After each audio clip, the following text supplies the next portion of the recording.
नमस्कार। दूरदर्शन जालंधर की रचना कार्यक्रम में आप सभी दर्शकों का हार्दिक स्वागत, हार्दिक अभिनंदन। दोस्तों, जब हम बात करते हैं साहित्य की और साहित्यकारों की, तो हमें दिखाई देता है कि जिस लेखक ने आम आदमी के जीवन को जिया है, जो लेखक आम आदमी के बीच में विचरण करता रहा है, जिस लेखक ने आम आदमी की पीड़ा को, उसकी गरीबी को, उसकी तड़प को और उसके संघर्ष को सिर्फ समझा ही नहीं, महसूस भी किया है, उस लेखक की लेखनी में उतनी ही मार्मिकता और उतनी ही संवेदना दिखाई देती है। ऐसा ही हमें नजर आता है पंजाब के शिरोमणि साहित्यकार डॉक्टर अजय शर्मा की रचनाओं में। डॉक्टर अजय शर्मा पेशे से बेशक डॉक्टर हैं, लेकिन पत्रकार हैं, साहित्यकार हैं, कहानीकार हैं, उपन्यासकार हैं, नाटककार हैं और इसके अलावा भी बहुत कुछ अपने में समेटे हुए हैं। डॉक्टर अजय शर्मा का आपसे तारुफ करवाने से पहले दो पंक्तियां मैं उनको समर्पित करना चाहती हूं कि मैं जब चाहूं जहां चाहूं, मैं जब चाहूं जहां चाहूं, बना लूं आशियां अपना, हर एक गुल अपना, सारा गुलसिता अपना, मेरी परवाज को वो दम दिया है देने वाले ने, मेरी परवाज को वो दम दिया है देने वाले ने, जमीन तो क्या नजर आता है मुझको आसमां अपना। बहुत अच्छा। डॉक्टर अजय शर्मा, आपका बहुत बहुत स्वागत हमारे स्टूडियो में। आपका बहुत बहुत धन्यवाद जी। शर्मा सर, अभी दर्शकों से बातचीत करते हुए मैं उन्हें बता रही थी कि आप पेशे से डॉक्टर हैं जी। तो एक डॉक्टर के एक हाथ में स्टेथोस्कोप है और दूसरे हाथ में कलम है, ये कैसे संभव हुआ? ये संभव बचपन से ही, मेरे पिताजी जो थे वो टीचर थे, अध्यापक थे, तो घर में कुछ इस तरह का माहौल था पढ़ने लिखने का। हालांकि सबको ये पसंद नहीं था कि मैं लेखनी करूं, पर फिर भी धीरे धीरे मैं ना उपन्यास पढ़ने लगा। तब रानू, गुलशन नंदा के उपन्यास कुछ पैसे देकर मिलते थे पढ़ने के लिए, तो हम एक दिन में दो उपन्यास भी पढ़ देते थे। जी जी। और धीरे धीरे पढ़ते पढ़ते बस पढ़ते और फिर पता नहीं, घर में गोदान पड़ी थी, तो गोदान मैंने एक दिन उठा ली। लेकिन गोदान जब मैं पढ़ने लगा तो पढ़ी थोड़ी सी, पता नहीं कितनी देर बाद फिर रख दी। कई बार पढ़ी लेकिन वो पढ़ी नहीं गई। और बस धीरे धीरे फिर जब मुझे थोड़ी होश आई, जब मैं स्कूलिंग के बाद कॉलेज में गया, तो फिर मैंने गोदान पढ़ा। अच्छा। उसके बाद मुझे थोड़ा थोड़ा लिखने का भी, मुंशी प्रेमचंद के नाटक की बात कर रहे हैं, नॉवल की बात कर रहे हैं, गोदान। जी जी जी जी। तो बस उसके बाद थोड़ा थोड़ा लिखने का शौक पड़ा। उससे पहले मैं डायरी लिखता था जी। तो डायरी की बातें धीरे धीरे पन्नों पर आने लगी और सार्वजनिक होने लगी। तो मतलब इस तरह लेखनी का सफर की शुरुआत हुआ। तो सबसे पहले आपने कहानी लिखी, जितना मैं जानती हूँ। जी, कहानी लिखी सबसे पहले। तो कहानी से फिर धीरे धीरे ये सफर उपन्यास की ओर और फिर नाटक की ओर हुआ। तो तीनों विधाओं में आपने लिखा जी। आपकी अपनी पसंदीदा विधा कौन सी रही? मुझे तो वैसे सबसे अच्छा जो मेरा मन जो जिसमें लगता है वो उपन्यास है जी। जी जी। तो मैंने उपन्यास विधा को अपनाया और उपन्यास में ही मुझे जितनी भी प्रगति मिली, जितनी मेरी ग्रोथ है, उपन्यास में ही हुई। लोग मुझे एज ए उपन्यासकार ही जानते हैं। जी जी। वैसे तो आप पत्रकार भी हैं। पत्रकार भी हूँ जी। हाँ, जो मैं अपनी इंट्रोडक्शन में नहीं बता पाई थी कि मतलब पत्रकारिता और पत्रकारिता करना, फिर कहानी लिखना और कहानी से फिर उपन्यास की ओर जाना बहुत बड़ी बात है। और उपन्यास के बाद फिर आप नाटक की ओर भी चले। तो कहानियां कितनी लिख चुके हैं अभी तक आप? एक किताब है पंजाबी में, लकीर दे आर पार। लकीर दे आर पार। हिंदी में कहानी संग्रह एक छपा था। हिंदी में मैंने काफी कहानियां लिखी, पत्र पत्रिकाओं में छपी भी। और ये जो सफर है ना, और जब मैंने उपन्यास लिखना शुरू किया तो कहानी छोड़ दी। 2001 से मेरा उपन्यास लिखने का सफर शुरू हुआ। 2001 से लेकर अब जो 2024 आ गया है, मैंने 16 उपन्यास लिखे हैं। बात पंजाबी की चल रही है ना कि पंजाबी कहानियां आपने लिखी, तो पंजाबी का एक नाटक मुझे याद आ रहा है, छल्ला मुड़ के नहीं आया। छल्ला मुड़ के नहीं आया। जी जी। तो पंजाबी का वो जो नाटक है उसमें कुछ बताना चाहेंगे आप छल्ला मुड़ के नहीं आया कि क्या स्टोरी, क्या कहानी और इसकी पृष्ठभूमि क्या रही? जी, छल्ला मुड़ के नहीं आया एक फोक सॉन्ग है, आपने सुना होगा। हमारे यहाँ लहदे और चढ़दे पंजाब दोनों में गाया जाता है। गुरदास मान जी ने भी उसको गाया। छल्ला लोग बहुत चाव से सुनते हैं। तो मुझे एक प्राइवेट चैनल से ऑफर आया था कि एक मैं 30 मिनट की एक डॉक्यूमेंट्री लिख दूं। तो वो किसी तरह से डॉक्यूमेंट्री मैंने लिख दी। लिखने के बाद खैर वो उन्होंने फिल्म तो नहीं बनाई, लेकिन मैंने अपना पूरा नाटक लिख लिया। तो उस नाटक में इस तरह से था भी, जो जल्ला मलाह है उसका बेटा छल्ला है, और छल्ले की जो माँ है वो उसको बचपन में ही मर जाती है। अच्छा। तब जल्ले की ड्यूटी बनती है, वो उसको अपनी माँ और बाप दोनों का प्यार देता है जी। तो वो जब रोता है तो उसको वो एक लोरी गाकर सुनाता है। अच्छा। लोरी गाता है तो वो लोरी एज इट इज आई है, तो वो एक सिंगर ने सुखदेव है, उसने गाई है। दूरदर्शन पर, जलंधर दूरदर्शन पर चली है।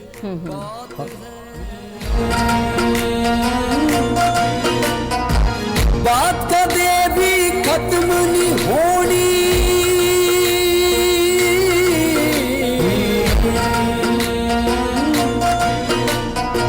बात कदे भी खत्म नहीं होनी, बड़ी ही लंबी रात है। सो जा मेरी छल्लिया सो जा, बड़ी हनेरी रात है। सो जा मेरी छल्लिया सो जा, बड़ी हनेरी रात है। रात है, रात है।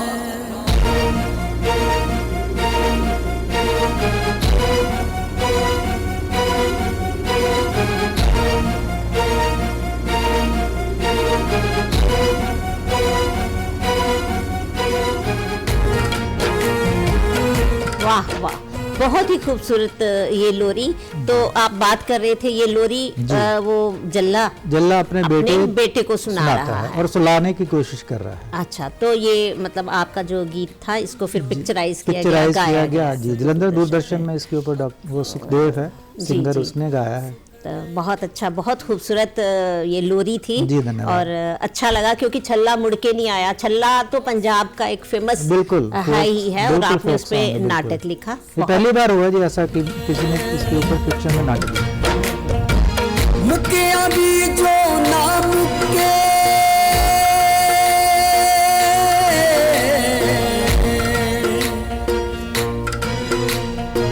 मुकिया भी जो ना मुके, ऐसी काली रात है। सो जा मेरे छल्लिया सो जा, बड़ी हनेरी रात है। सो जा मेरे पुत्रा सो जा, बड़ी हनेरी रात है। रात है, रात है। बहुत ही अच्छा, बहुत ही सुंदर, बहुत ही अच्छा ये जो पंजाबी नाटक की लोरी हम लोगों ने सुनी। तो डॉक्टर साहब, आपने जो उपन्यास लिखे हैं जी। तो मुझे ये ज्ञात हुआ है कि आपके बहुत से उपन्यास ऐसे हैं जो विश्वविद्यालयों में पाठ्यक्रम के तौर पर भी पढ़ाए जाते हैं। थोड़ा उसके बारे में भी हमारे दर्शकों को बताइए। 2004 में मैंने एक उपन्यास लिखा था, बसरा की गलियां जी, जो इराक ईरान वॉर से शुरू होता है, गल्फ वॉर से होता है, यूए वॉर तक जाता है। तो 2004 में मैंने लिखा था, 2006 में उसको गुरु नानक देव विश्वविद्यालय ने अपने एमए के कोर्स में लगा दिया था। 2-3 साल के बाद पंजाबी यूनिवर्सिटी पटियाला ने भी उसको एमए के कोर्स में ही लगा दिया था। वो तब से लगे हुए हैं, आज तक लगे ही हुए हैं, तो चल रहे हैं। काफ़ी विद्यार्थियों ने उस पर शोध भी की है, पीएचडीज भी हुई हैं, एमफिल भी हुई है। बेसिकली वो ग्लोबलाइजेशन पर एक उपन्यास था, ये बसरा की गलियां जी। अच्छा। तो ग्लोबलाइजेशन पर मुझे लगता है कि ये इस तरह का पहला ही उपन्यास था जो इस वॉर को लेकर लिखा गया था। उसमें लगभग आधी दुनिया से ज़्यादा दुनिया समाई हुई है। अच्छा। तो उसके बाद फिर ये सफ़र आगे चलता रहा, फिर लगातार उपन्यास आते रहे और मैं लिखता रहा। अच्छा, ये जो बसरा की गलियां हैं बहुत चर्चा में रहा है, बहुत ख्याति भी मिली आपको इससे। तो ये है गलियां जो आपने लिखा, ये कहाँ का जिक्र कहाँ है इस नाटक में? ये इराक का शहर है, कल्चरल राजधानी रहा है बसरा। अच्छा। बसरा का मोती और बसरा की खजूर और बसरा की हूर, तीनों चीजें मशहूर हैं। एक गाना भी है, देखो जी चांद निकला पीछे खजूर के, बसरा की हूर नाचे, आगे हजूर के। तो ये बसरा जो है ना इराक की धरती पर है, तो वहाँ पर गलियाँ जो है, बसरा की गलियाँ शुरू होती हैं, लेकिन वहाँ से शुरू होकर पूरे विश्व में फैलती हैं। तो जो एक उपन्यासकार का कर्म होता है वो यही होता है कि आप अब कहते हैं ना local is global, global is local. तो वो जो लोकल से ग्लोबल तक की मैंने बात की है बसरा की गलियां में, वो एक पहली बार इस तरह से की गई थी।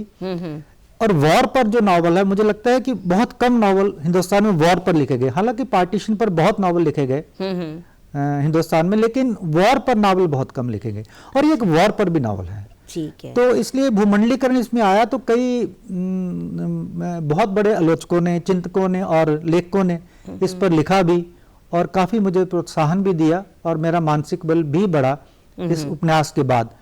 फिर मैंने लगातार उपन्यास लिखने शुरू कर दिए, और आज तक लिख रहा हूँ जी।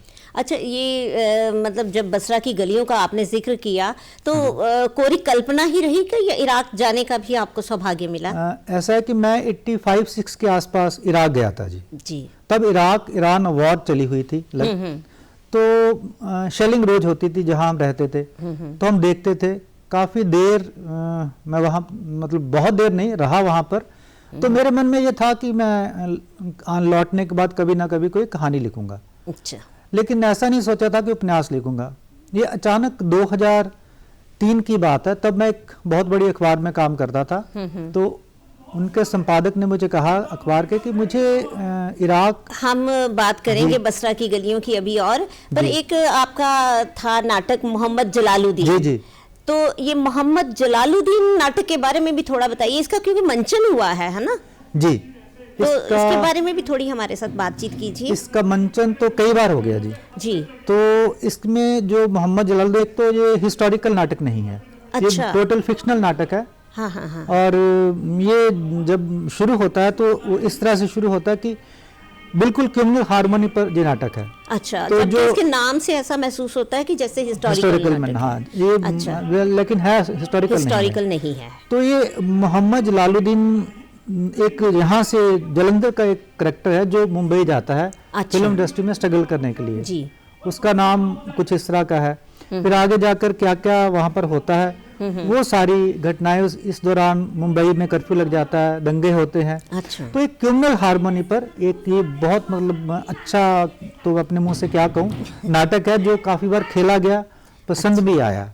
जाहिर सी बात है, जब जिस नाटक का मंचन किया जाता है उसको भी पहले निर्देशक देखते हैं, पढ़ते हैं, मंचन के लायक लगता है तभी उसका मंचन किया जाता है। और जैसा आप जिक्र कर रहे हैं कि इसका बहुत बार मंचन किया गया। फ्रेंच थिएटर क्लब ने इसको वर्ल्ड इंटरनेशनल थिएटर डे पर भी मंचन किया था इसी साल। क्या बात है, बहुत बहुत अच्छा। तो मतलब उनका थीम भी यही था, क्रिमिनल हार्मोनी, तो क्रिमिनल हार्मोनी पर ये नाटक जो मोहम्मद जलालुद्दीन जी। तो इसका अंत में क्या इसमें दर्शाया गया है? कुछ अंत में बस हिंदू और मुस्लिम के जो दंगे भड़के हुए हैं उनमें कैसे मतलब धीरे धीरे शांति, लोगों की मानसिकता क्या है उस समय वो दिखाई गई है, और आखिर में एक क्रिमिनल हार्मोनी का मैसेज दिया गया। तो मतलब ये मोहम्मद जलालुद्दीन का जो ये नाटक है एक बहुत अच्छे संदेश के साथ ये खत्म होता है। लेखक का काम यही होता है कि अंधेरा बहुत हो तो एक दीप रोशनी का जला देना चाहिए, वो दीप जलाने की कोशिश भरा है। बहुत बढ़िया, बहुत ही अच्छा।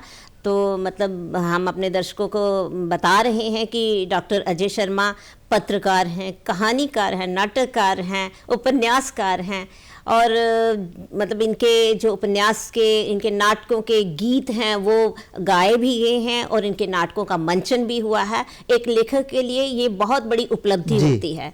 बात उपलब्धि की आई है तो आपने बहुत कुछ लिखा है डॉक्टर साहब, तो कुछ उपलब्धियां भी जरूर रही होंगी, बहुत से पुरस्कार आपकी झोली में आए होंगे, थोड़ा हमारे दर्शकों से वो भी साझा कीजिए। देखिए, पुरस्कार तो मिलते हैं जी, वो आपका मनोबल बढ़ाते जरूर हैं, लेकिन जब आपको अकादमिक लेवल पर भी कोई प्रशंसा मिलती है, जब आपको रिकॉग्निशन मिलती है, वो एक लेखक के लिए बहुत ही महत्वपूर्ण होती है जी। जैसे मैंने बताया कि बसरा गलियां 2 यूनिवर्सिटीज में MA में लगा हुआ है। इसी तरह मेरा एक नॉवल है चेहरा और परछाई, वो पंजाबी यूनिवर्सिटी में प्रभाकर के कोर्स में शामिल है। इस 2 नॉवल हैं मेरे, 9 दिशाएं और कागद कलम ना लिखन हार, ये लवली प्रोफेशनल यूनिवर्सिटी में इलेक्टिव हिंदी के कोर्स में लगा हुआ है। बहुत बढ़िया। और इसके साथ साथ मेरे उपन्यासों पर 7 पीएचडी हो चुकी हैं, बहुत बड़ी और उपलब्धि। 29 एमफिल हुई हैं। और मुझे नहीं लगता कि पंजाब के किसी लेखक पर इतना पहले काम हुआ होगा, इतनी पीएचडी होना, इतने उपन्यास यूनिवर्सिटीज में पढ़ाया जाना और इतनी एमफिल होना। और ये मुझे लगता है अपने आप में ये बहुत बड़ी उपलब्धि है। चलिए हम इसके अलावा मैं बात करता हूँ। एक तो मुझे पंजाब सरकार ने साहित्य शिरोमणि जो आपने कहा कि शिरोमणि साहित्यकार है, उससे नवाजा जी। तो और दूसरा मुझे यूपी सरकार ने एक सौहार्द पुरस्कार दिया। वाह, बहुत बढ़िया। और एक एचआरडी मिनिस्ट्री ने मुझे कागद कलमना लिखनहार उपन्यास पर बहुत बड़ा पुरस्कार दिया। क्या बात है, बहुत खूब। और ये इत्तेफाक है या संयोग कहिए कि ये सारे जितने भी ये पुरस्कार मिले कोरोना के दौरान मिले, और ये फंक्शन नहीं हो पाया। सारे पुरस्कार और राशि घर में आई और बैंकों में ही आई। हमारा दुर्भाग्य है कि हम नहीं तो राष्ट्रपति या प्राइम मिनिस्टर देते हैं तो हम लेने नहीं जा सके। इस बात का लेकर हमेशा दिल में मन में मलाल होता है। चलिए, जिंदगी है, इसमें जब हम कुछ पाते हैं तो कुछ खोने का भी डर भी रहता है और कुछ खोया भी जाता है। समय और परिस्थितियां कभी हमारे अनुकूल होती हैं और कभी हमारे प्रतिकूल होती हैं। बात आपने कोरोना की है कि कोरोना काल में के दौरान आपको इतने सारे पुरस्कार मिले। तो डॉक्टर साहब, मुझे पता चला या मैंने जो पढ़ा आपके बारे में कि जब कोरोना काल में लोग हाथ पे हाथ धरे बैठे थे तो आप तब भी कुछ लिख रहे थे, काम कर रहे थे। उस दौरान आपने क्या लिखा, थोड़ा सा हमारे दर्शकों से वो भी साझा कीजिए। ऐसा है, ये कोरोना के दौरान हमारे पूरे घर को ये कोरोना ने घेर लिया था जी। तो बाकी सब लोग बच्चे थे या कह लो उनकी इम्यूनिटी ज़्यादा थी। मेरी वाइफ भी मतलब जाती है, फार्मेसी ऑफिसर है वो, तो वो भी जाती थी। वो आने के बाद अपना पूरा नहा धोकर अंदर आती थी, कपड़े उतार देती थी बाहर, वहाँ तो पूरी किट पाकर डालकर बैठते थे। लेकिन बच्चों को भी कोरोना हुआ, सबको हुआ घर में, लेकिन मुझे भी हुआ। लेकिन मुझे थोड़ी प्रॉब्लम ज़्यादा आई तो मुझे हॉस्पिटल जाना पड़ा। तो मैं 8-10 दिन हॉस्पिटल रहा। अच्छा, हॉस्पिटल के दौरान जब ग्लूकोज लगता था, इंजेक्शन लगते थे, बीच में खाली समय भी आता था। तो अब वहां तो कोई ना आ सकता था ना जा सकता था, डॉक्टर से वो पूरा वार्ड ही वो था हॉस्पिटल में। तो मुझे जब खाली समय मिलता था अपना मोबाइल खोलकर मैं ना कुछ नोट्स लेता रहता था। अच्छा। और जब मैं घर आ गया, घर आने के बाद अब मुझे डॉक्टर ने कहा था आपने अपनी वाइफ को बचाना है क्योंकि उनको कोरोना नहीं हुआ है। तो वो 14 दिन आपने क्वारंटीन में रहना। तो वो बस मेरे कमरे के साथ ही, हमारे बेडरूम के साथ ही बाहर एक छोटा सा कमरा, वहाँ कंप्यूटर पड़ा था। तो मैं वहाँ से उठता और अपना कंप्यूटर पर कंपोज करने लगता। अच्छा। जब ठक ठक की आवाज़ होती, मिसेज पूछती क्या कर रहे हो, तो मैं कहता मैं नॉवल लिख रहा हूँ। कहते आपकी तबीयत ठीक नहीं, आप नॉवल मत लिखिए। मैंने कहा मुझे कोरोना हुआ ही इसलिए था क्योंकि मैंने नॉवल लिखना था। तो मैंने बस देखते देखते नॉवल 14 दिन में लगभग उसका एक ड्राफ्ट पूरा कर लिया। अच्छा जी। जब मैं क्वारंटीन से बाहर आया, थोड़ा करने उधर लगा, तो मैं दूसरा तीसरा ड्राफ्ट लेकर जल्दी से वो नॉवल छप गया। और वो पूरे हिंदुस्तान में पहला ही उपन्यास था, रिकॉग्नाइज्ड उपन्यास, जिसको बहुत बड़े साहित्यकारों ने, बड़े बड़े चिंतकों आलोचकों ने उसकी बात की, प्रशंसा की।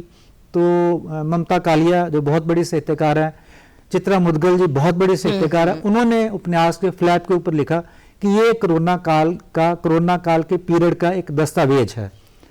उसका नाम अभी तक हमने उसका नाम है कमरा नंबर 909। वाह, कमरा नंबर 909। ये कमरा नंबर 909 वो तो नहीं था जहां आपको रखा गया था हॉस्पिटल में? वो कमरा नंबर 909 नहीं। मुझे लगा कि 909 रखना चाहिए, पता नहीं दिमाग में क्या आया, तो मैंने कमरा नंबर 909 रख दिया। मतलब इसके पीछे कोई भूमिका नहीं थी? भूमिका कोई नहीं है, बस ऐसे मुझे अच्छा लगा एक कमरे का नाम रखना था। अच्छा, उपन्यास का नाम तो क्या रखा जाए 909 जरा जुबान पर जल्दी चढ़ता है, तो मुझे लगा 909 रख देता। तो ये जो कमरा नंबर 909, इसमें आपने कोरोना काल के दौरान कोरोना काल के दौरान वही हॉस्पिटल से ही 5-6 कैरेक्टर्स लेकर मैंने ये नॉवल बुना है। तब कैरेक्टर ढूंढना बहुत मुश्किल था, क्योंकि ना आप किसी के पास जा सकते, ना आपके पास कोई आ सकता है, ना हॉस्पिटल में आपको देखने जा सकता है, ना कोई आ सकता है। हमारे सामने कई बार डेड बॉडीज जाती थी, तो देखकर मन बहल उठता था। जो आसपास के लोग उसको देखकर घबरा जाते थे। लेकिन मैंने अपनी घबराहट पर काबू पाया और उस पर मतलब मैंने लिखकर अपने आप को उससे उभारा भी और उपन्यास भी लिख दिया। यही एक लेखक की बड़ी जी, विशेषता होती है बिल्कुल। कि लेखक अपने समाज में से, अपने आसपास के माहौल में से ही बिल्कुल। पात्र लेता भी है, उनको देखता भी है, बड़ी बिल्कुल। सूक्ष्म। यही तो एक लेखक की दृष्टि है जो बिल्कुल। बहुत सूक्ष्म होती है। जी। आसपास के समाज में जो विचरते हैं हमारे चरित्र, जी। उनको देखता है, वहीं से बिल्कुल। अपने पात्रों का चयन करता है और फिर उसको थोड़ा सा कल्पना का रंग देके जी। एक नाटक बिल्कुल। के अनुसार आप, तो बिल्कुल। वही आपने किया। अब बात चल रही है पात्रों की, तो थोड़ा हमारे दर्शकों को ये भी बताइए कि जब आप कोई उपन्यास, कहानी या नाटक लिखते हैं तो पात्रों का चयन आप कैसे करते हैं? आपके अधिकांश पात्र जो हैं वो समाज से ही होते हैं या काल्पनिक? देखिए, पात्र तो समाज से भी होते हैं, काल्पनिक भी होते हैं। जी। और मुझे ये लगता है कि जो लेखक है वो सच्ची घटना नहीं लिखता, लिखनी भी नहीं चाहिए, जी। क्योंकि सच्ची घटना लिखना हमारा कोई वो नहीं है। हमने काल्पनिक फिक्शनल राइटर हैं, हम फिक्शन की स्टोरी लिखनी है। जी। जिसकी फिक्शन ज़्यादा स्ट्रांग होगी वो लेखक उतना ही अच्छा होगा। जो कहते हैं ना कि हमने तो बिल्कुल हूबहू कहानी लिख दी, वो सच्ची कहानी कोई नहीं पढ़ना चाहता। दुख दर्द दुनिया में पहले ही बहुत है, हर सही कोई है। अपने घर में दुखी बैठा है। तो एक अगर वही में बात फिर वही आ गई, लेखक अगर कोई अपने पात्रों के माध्यम से आशा की किरण देता है अपने पाठकों को, तो वो साहित्य, मुझे लगता है कि वो साहित्य कहीं ना कहीं वो साहित्यिक छाप छोड़ने में कामयाब होता है। अगर वो कोई ऐसी चीज नहीं देता तो फिर रोना धोना तो किसने आपको क्यों सही देखना है, है। क्यों पढ़ना है, कोई समय क्यों बर्बाद करेगा। तो ये मुझे हमेशा लगता है कि जितनी आपकी फिक्शन स्ट्रांग है उतना ही आपका उपन्यास स्ट्रांग होगा। और मैं फिक्शन कैरेक्टर्स बहुत ज्यादा करता हूँ, उसको फिक्शन के एक्सट्रीम तक लेकर जाता हूँ। क्या बात है। तो शायद यही विशेषता आपको अन्य लेखकों से भिन्न भी साबित करती है। जी बिल्कुल। डॉक्टर साहब, एक और बात पूछना चाहती हूँ, क्योंकि बहुत कम हमारे ऐसे रचनाकार होते हैं जो, या साहित्यकार होते हैं, लेखक होते हैं जो उपन्यास भी लिखते हैं और नाटक भी जी। लिखते हैं। आपने दोनों लिखा है, जी। तो इन दोनों विधाओं में, उपन्यास और नाटक में मूलभूत अंतर क्या है? देखिए, उपन्यास जो है ना, पढ़ने की विधा है। जी। आप कमरे में बैठकर पढ़ सकते हैं जब आपको समय मिले, रात को भी, दिन को भी। और जो नाटक है वो देखने की विधा है। बहुत खूब। नाटक जब तक उसका मंचन नहीं होता, वो नाटक आपने कृति लिख दी है, अगर मंचन नहीं होता तो फिर नाटक कोई नहीं जान पाता। एक बात।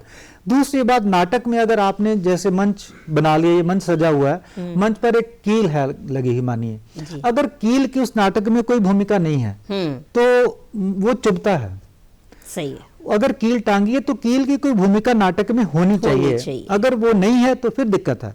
लेकिन उपन्यास में क्या है कि आप मनोविज्ञान साथ लेकर चलते हैं, उसकी संवेदना को साथ लेकर चलते हैं, और नाटक में बिल्कुल शार्प डायलॉग्स होते हैं। उन शार्प डायलॉग के माध्यम ने आप में नाटक में बहुत कुछ कहना होता है। और जबकि उपन्यास में मैं सोच रहा था तो आप पीछे कहानी में कहानी डाल देते हैं, फ्लैशबैक में चले आते, उससे फ्लैशबैक में चले जाते हैं, क्योंकि स्मृतियों में जाना बहुत आसान है और स्मृतियों से निकलना बहुत मुश्किल है। और इसलिए नाटक जो है सीधे सीधे पाठक और दर्शक के बीच में संवाद रचाता है। जी।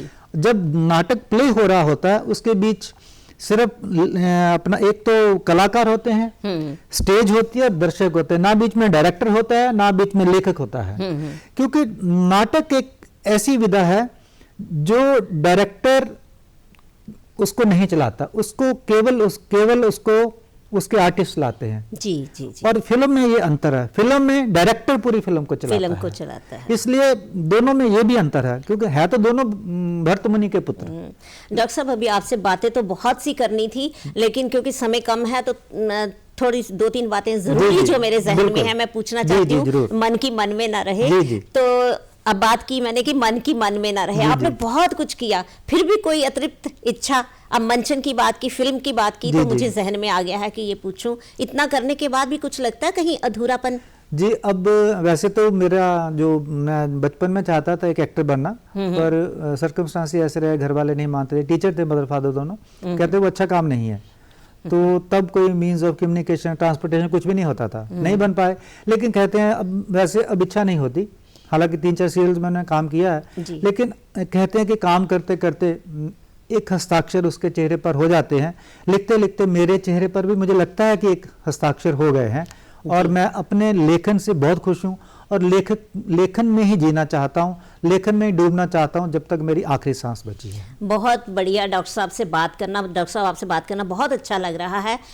जैसे मैंने अपने दर्शकों को बताया, डॉक्टर अजय शर्मा पत्रकार, कहानीकार, उपन्यासकार, नाटककार रहे। एक डॉक्टर का इतना सब करना अपने आप में एक टेढ़ी खीर है, लेकिन डॉक्टर साहब ने ये केवल खीर पकाई ही नहीं बल्कि बहुत स्वादानुसार परोसी भी है, जो सब लोग बड़े मज़े से खा रहे हैं, बड़े मज़े से उनके उपन्यास, उनके नाटकों का आनंद ले रहे हैं। तो 2 पंक्तियों के साथ मैं आज के इस प्रोग्राम को ख़त्म करने की ओर चलूँगी।